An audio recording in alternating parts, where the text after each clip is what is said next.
So welcome to 4.0 metaphors. We are now going to look at metaphors which will help children understand reality thinking and non-reality thinking. Our thoughts are thinking all the time. You can't stop your thoughts. You can't stop your thinking. You can always get to choose the reaction to your thoughts. You can choose your next thought. But you can't always control the thoughts that keep flowing through your mind. That's a constant. But we want the children to understand that the source of their thoughts is their neshama. Now this is very abstract, but we're going to make metaphors turn this into reality, concretize these ideas for children to start paying attention that when I push away the thoughts that are hurting me, there's always a new thought that will come up, and the source of the new thought is always the same source. It's divine intelligence. It's the Tselem Elokim. And the metaphor we're going to use for metaphor number 1 in 4.1 is the music of your neshama is always playing.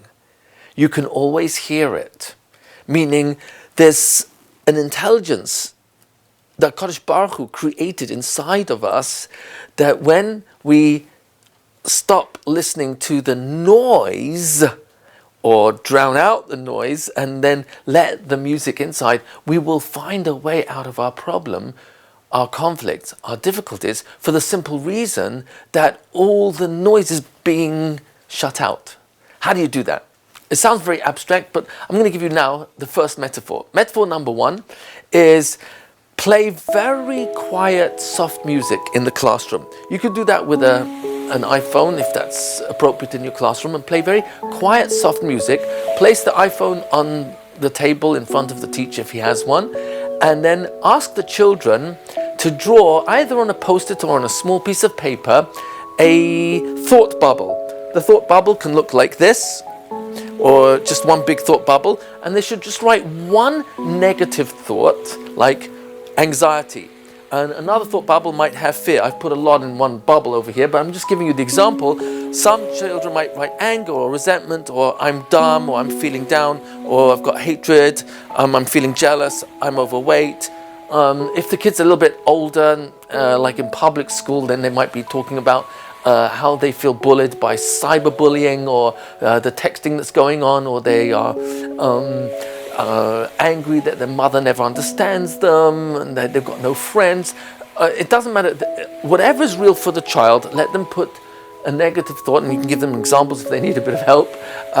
Each child now has a post-it or a piece of paper where they've written one item that's negative, and they should pin it or place it on a towel and invite the children one at a time to come and place their towel on top of the music performing telephone, cell phone, and one at a time, and start noticing how the music is being drowned, a little bit more diminished each time they place a towel on top, negative thought, and then a second towel, and then a third towel, and then a fourth towel. And as the towels land on top of the cell phone, eventually what ends up happening is the music is so muffled in the distance you can't even hear it anymore. And then ask the children, has the music stopped? Or is it still playing? Why can't I hear it? Because my mind is bombarded or being suffocated with so many thoughts. So the moment I realize, how far am I away from the next thought? How long is the life of all these thoughts? So even though in this metaphor they're piled up on top of each other, the answer to the question, how long is the life of a thought? And the answer is, as long as we think it. Oh, so how far am I away from the next thought? Because you can only have one thought at a time. Oh, you're only one thought away from the next thought. Oh, so if I choose the next thought to be a happy thought, life is good. All of a sudden, the music can play. It's a little bit like the clouds are obscuring the sun, but does that mean the sun is not there? No, the sun's always there. So above the clouds, it's always sunny. Oh, so we're talking about how to help children recognize that their innate health, their innate resilience, their innate neshama is always playing the music of life is good, Hashem is perfect, Gamzul Toiva is reality. This too will pass. Hashem is only good all of the time. I don't always see it that way. Helping children to recognize that reality thinking has to do with gratitude, with Avas Hashem, Avas Yisrael, appreciation, chesed, giving, generosity, listening, kindness, smiling, being happy, thinking about the good that's in my life, the blessings in my life, paying attention to the health that I do have in my life, that's in my family, with my brothers and sisters, my loving parents. Yeah, they make some mistakes, but they really do love and care for me. I've got a great Rebbe, a great Mora. The Menahel is always there whenever I have an issue. Whatever you want the kids to come up with, that they shall articulate to understand, LG, life is good, life is gewaldic, life is great. And not that the negative aren't reality. In that moment, it really is real. I'm angry, I'm feeling resentful, or I am jealous and I am upset, or I'm really feeling down on myself, or I am overweight, so I really am down about that. But because I'm thinking about all this, this is what eventually will obscure the music that's always playing. Your resilience is always playing. The moment you know that this is just thought and you let it go, the music can play. What's the music? Reality thinking. What's reality thinking? Emunah, Gamzul Teva. Hashem, you're with us all the time. There's nothing I can't ask you for. Rabbeinu Shalom, please give me clarity. Help me lose weight. There's nothing I can't ask you for. Help me to get along with my sister, with my brother. And all we're doing really is nurturing through the simple metaphor of cell phone with quiet music, cover it with blankets that have the thought bubbles that the children wrote and then attached in some way to each blanket, or just place it on top of the blanket and put the blanket on top and then another blanket till the music is silenced, but it's not really silenced, it's always there. That's the point you want the kids to know, that I'm always one thought away from letting go of whatever thought I thought was silencing my innate happiness, my true essence, which is my neshama is always singing. I'm always connected to Hashem. I'm never disconnected. I can always turn whatever it is I'm going through into a tefillah in a second. Help. One word, help. You want to say a bit more? Help me. You want to say a bit more than that? 3 words. Help me, Hashem. Get me out of this. Help me have clarity. Help me fall asleep. Help me catch the bus. Help me get out of bed on time for minyan. Whatever it is that you're challenged by, turn it into tefillah. So this is a very simple metaphor to recognize my neshama is always on. It's always music, and it's always sunny above the clouds. Get rid of the clouds, get rid of the thoughts that cloud us and cloud our minds and make us feel down, because that's what feelings come from, thought. Then all of a sudden, there's room for the music to play, and listen to the music. Hashem, you're good. Life is good. Emunah is reality. I'm only going to get stronger from whatever it is that I'm going through that's not easy. And keep seeing the light at the end of the tunnel. I'm not just talking about positive thinking, I'm talking about reality thinking. So that's metaphor number 1. Ready for 4.2, metaphor number 2. Just as a reminder, each one of these metaphors is scripted inside your booklet that goes with Middos, building block number 9. So you can always check out each of the steps for each metaphor. It's very simple. You really want to do less of the talking like I'm doing, and facilitating the children giving their response to the metaphor. So they're the ones who are revealing the way they are looking at this metaphor to help them categorize. My thinking is always a constant. Can never get away from that. But I only exist in one thought at a time, and therefore I'm always only one thought away from a different thought. And I've got that power to go to a different thought. I really do. And each one of these metaphors is really trying to reinforce this as a realization of reality. Reality thinking is what Hashem wants me to be part of. Emunah, that Hashem is good to me, and I've got mitzvah of Avas Hashem and Yiras Hashem and gratitude. We've been through 37 plus mitzvahs, I think, of the mitzvahs of Hilchas thinking. Those are the thoughts we want to nurture in children. I will try again. If I fall, when I fall, I'll start again. Resilience. That's what this is all about. Okay, so metaphor number 2, 4.2. And that is really the following. Look carefully over here. We've put on a screen. You can put this on a whiteboard, or you can bring one of these actually into the classroom and tell the children, you know, when you get a pop-up comes up on the screen, what are your options? Now, they probably know that you can either press on the pop-up and you will explore, that's the key word we're going to use here, we'll explore the pop-up, or you can press delete, the X in the top right-hand corner, and ignore. Explore, ignore. That's how we're going to call it. So the children will tell you this. You always have the choice when you get a pop-up on your screen, shall I press explore or ignore? And then tell them, your thoughts are like pop-ups. You may not control the pop-ups. I can't control my thinking. It will keep flowing into my mind, but I do get to control the next thought. Do I want to explore or ignore? Now have the children, they know the answer to that. It depends on the pop-up. Have the children write different pop-ups of thoughts. So for example, anxiety, feeling anxious. Oh, that's a pop-up. I'm feeling scared. Oh, that's a pop-up. I'm feeling anger. That's a pop-up. Oh, I'm feeling fear. That's a pop-up. Those are kind of, if you want to call them, non-reality pop-ups, because even though they're real for me right now, is that where I want to be? Is that what I want to explore? And ask the children, which of those they want to explore. Oh, you've got a happy thought. You're thinking happy. Shall I press delete or shall I press explore?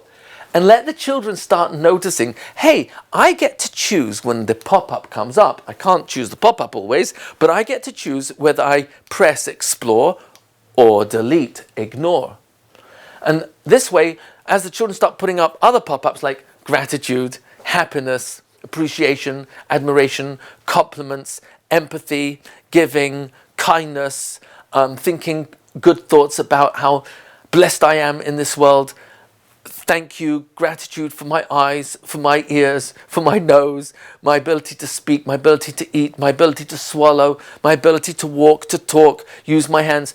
As we keep adding on all the things I'm blessed for and say, well, should we explore that more or press delete? Oh no, let's explore it. And help the children articulate that they're the ones who are in control of their happiness or unhappiness. I get to choose happiness thinking or unhappiness thinking. And when we're thinking happiness, gratitude, appreciation, we actually get to feel happy because our feelings are a result of what we're thinking. And when I feel scared, angry, have fear, anxiety, jealousy, resentment, bitterness, it's revenge, remembering other people's faults, le titeur, then guess what? I'm going to feel the result of those thoughts, and that is I'm going to feel unhappy. So this is a simple metaphor to help children be empowered to recognize through a metaphor that my thoughts are like pop-ups and I always get to choose, explore or ignore. So another step of this would be after children have put their pop-up post-its on the screen, then you can ask them, shall we explore being scared and resentment, or shall we press delete? And go through each one, ask them, shall we explore, ignore? And whatever their answers are, ask them, why did you say explore, why did you say ignore? Just get them to articulate so that they start to talk about their thinking and they start to pay attention to their thinking, because that's what awareness is. And when they start paying more attention to their thinking, they're much more likely to then have an amazing insight into where that thinking is really coming from. It's the music inside me, it's the divine intelligence inside me that gives me the choice to explore or ignore. And this will help the children be empowered to recognize that if I don't want to feel scared, and I don't get anywhere with resentment because it just doesn't make me be able to fall asleep at night. And anger also it really is not a good thing to carry in my heart thoughts. And the same with I'm lazy. The more I think about I'm lazy, the more lazy I am, because I start to identify myself as I am lazy. Not that sometimes I think thoughts of I can't be bothered, I'll do it later, procrastinate, I'm not good at this. Instead, when I realize it's a thought in the moment, I can choose to explore it, bring lots of proofs for why I know I am lazy, or say, I've got other things to get on with right now, so I'm going to delete that thought. And I'm making it sound simple, but I'm using a metaphor to enable children to realize thoughts are pop-ups, and you're always in control of the delete button or the explore button, which there's no button there, you just press the screen. Okay, revenge. Yeah, shall we continue with that one, or is that non-reality thinking? Oh, that's really non-reality thinking. How about fear? I'm not really meant to have any fear of anyone except HaKadosh Baruch Hu. Okay, jealousy, is that all right? In most instances, it doesn't work. Sometimes there might be manifestations of it. Anxiety, what should I be anxious about? That Hashem wants me to be anxious about or not to be anxious about. And what ends up happening, these all are getting delete, delete, delete, delete, delete, delete, delete. If that's what you want to do with them. And then thoughts of, I'm kind. Yeah, that's true, because, and ask the children, why do you want to explore that? Let's explore it instead of ignore it. Okay, I'm a good friend. Can you tell me more about that? And help the children articulate. I'm a good friend because I don't count. And say, well, what do you mean I don't count? Well, I don't keep count of whether this guy has done more for me or me for him. I don't keep count in my friendship, and that's how I'm a good friend. I'm going to be there for them whether they've done less or more for me. I don't keep count. Well, I like that. That's very good. Another kid might say, well, I think when Pirkei Avos says chaver tov, being a good friend, is one of the middos that you should make your mission in life. I believe that means to be a good friend to other people. And a shoichen tov doesn't mean have a good neighbor, but be a good neighbor to others, because I'm being friendly and a good neighbor, and automatically, guess what will happen? They'll want to be friendly. Get the kids to articulate in their own words why they want to either explore certain ones and ignore others. I love life. Tell me more about that. What is it about life that you love? I love Hashem's world. Give me an example. Well, I love nature, and I look at it as Hashem's creation. So I'm in love with Hashem's beautiful world. What is it about? Can you be more specific? Well, I love mountains, I love valleys, I love streams, I love just looking at rivers and lakes and oceans. Anything that to do with nature, I'm in love with. It's just Hashem's beautiful world. Generosity. Yeah, let's explore that. Patience. How important is patience in life? And so help children to start recognizing that my life is really like a pop-up machine where thought is constantly popping up, and I really do get to choose what to do. I have that power. Here's a real big one. Bullying. Yeah, I'm bullied. So that could be one. And the pop-up could be a pop-up, but when I press delete, I'm saying that I'm in control of my thought. Which means if I choose resilience, if I choose to hear the music that's always playing inside that says life is good, that I'm strong, Hashem is in me, Hashem guides me, Hashem only does good, I'll get through this, I can be down but I'll get up. It doesn't mean I'll never be depressed. It means I have the resilience to get out of depression, because I know the real source of depression is for me to think about the stuff that's not good in my life. And the more I think and think and think, the more I feel depressed.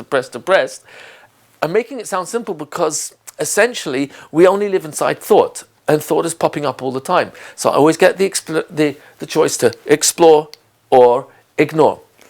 If you want to, depending on the class maturity, talk about a nisayon and ask them, what is a nisayon? And help them understand that based on things we've already said about Avram Avinu, for example, a nisayon is hirur halev. I'm thinking about it. And when HaKadosh Baruch Hu gave the nisayon of the Akedah, Avram Avinu's nisayon was not to think about it. Shelo hiher.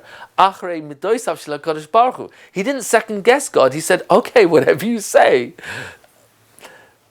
The nisayon is a nisayon because I think about it a lot. The nisayon, has v'shalom, not to keep Shabbos because I'm thinking about it. The reason why it's not a nisayon for you is because you don't think about it.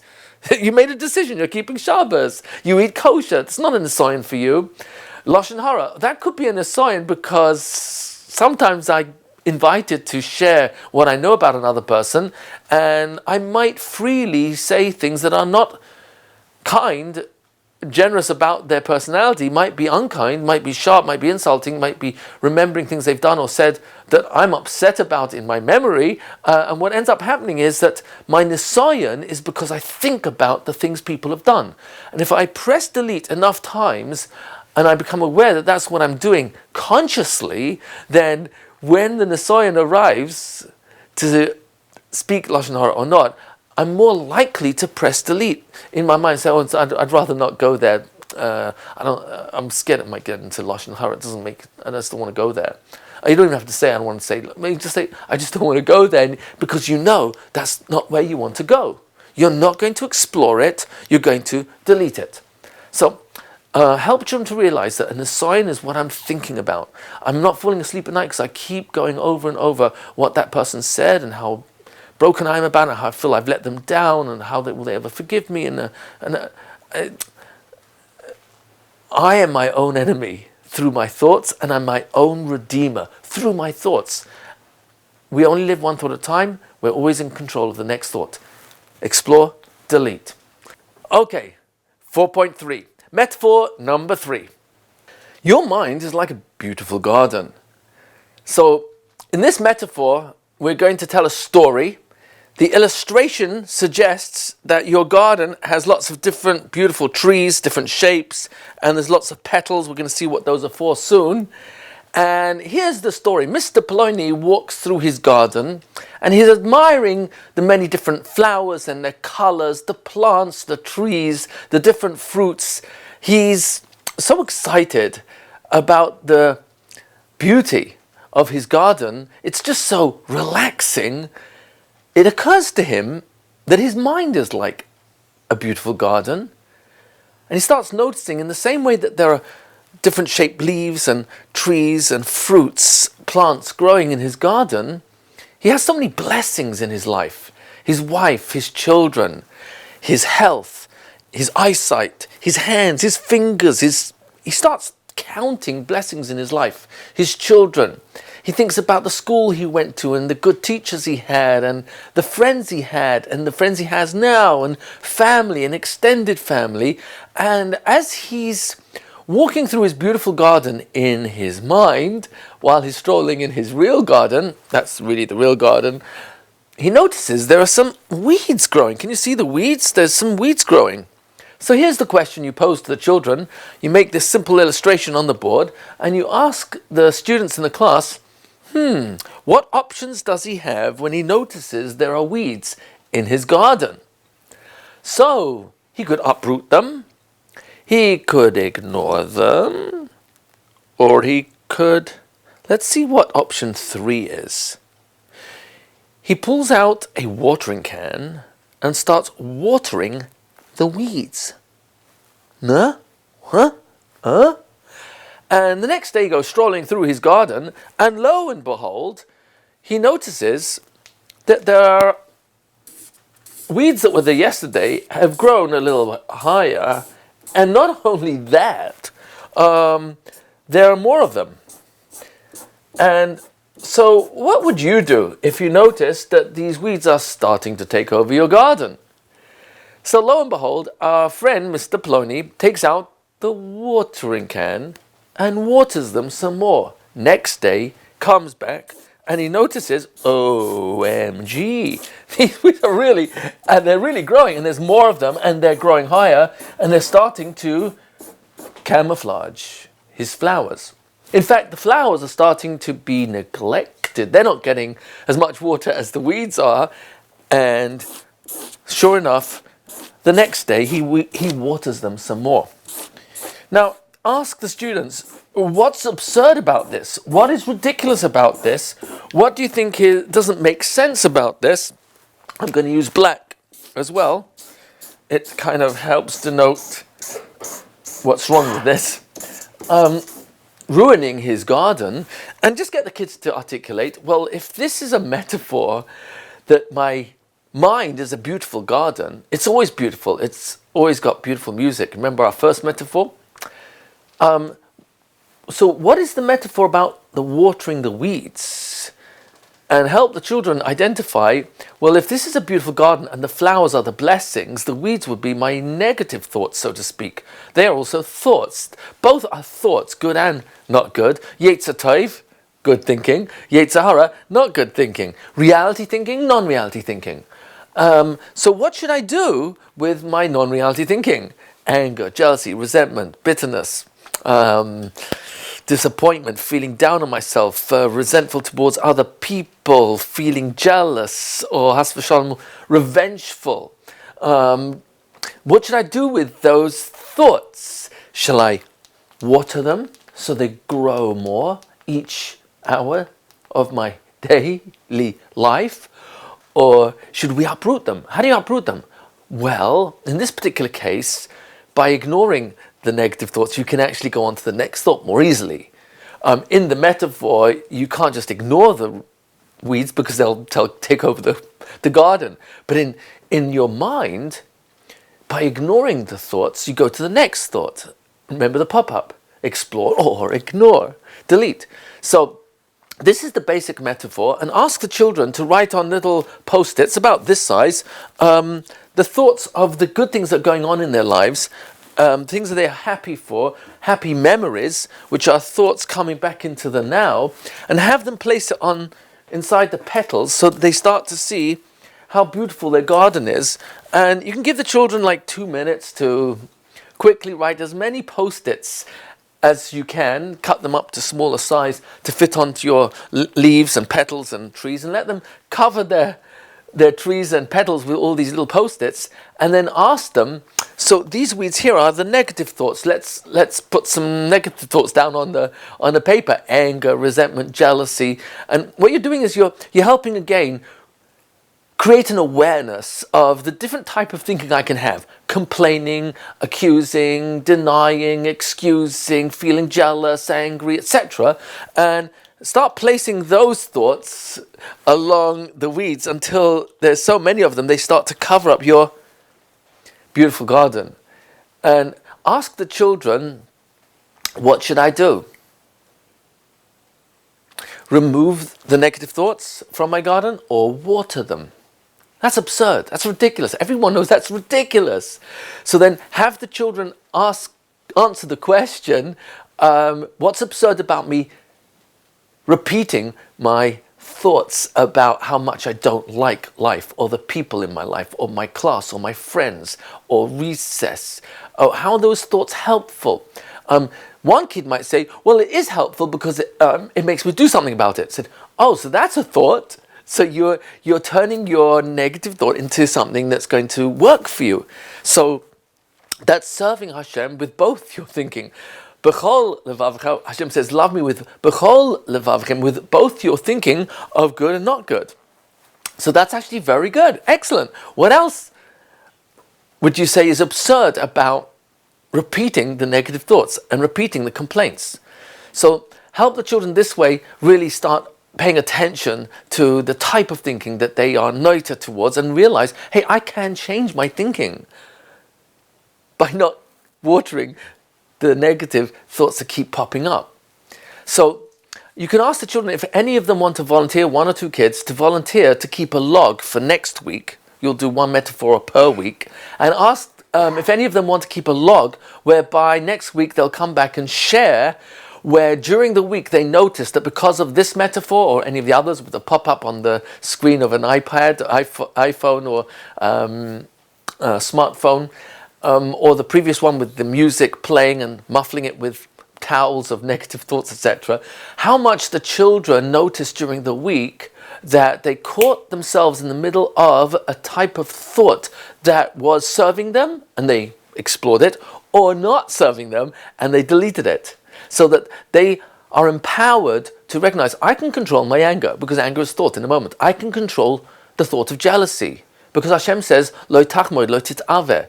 Hashem says, Lo taturu achrei levavchem. Don't follow your thoughts, which lead you down the wrong road. Don't water the weeds and water them and water them. These are mitzvahs of the mind. And help the children start to pay more attention to how their mind works. The mind has a mind of its own, but you get to control the next thought. You don't control the flow of thoughts, you control the next thought. And you can be liberated from the sense that I cannot get out of my rut, my depression, feeling low because I'm so overweight, or I'm such a slob, I'm so out of control when it comes to eating.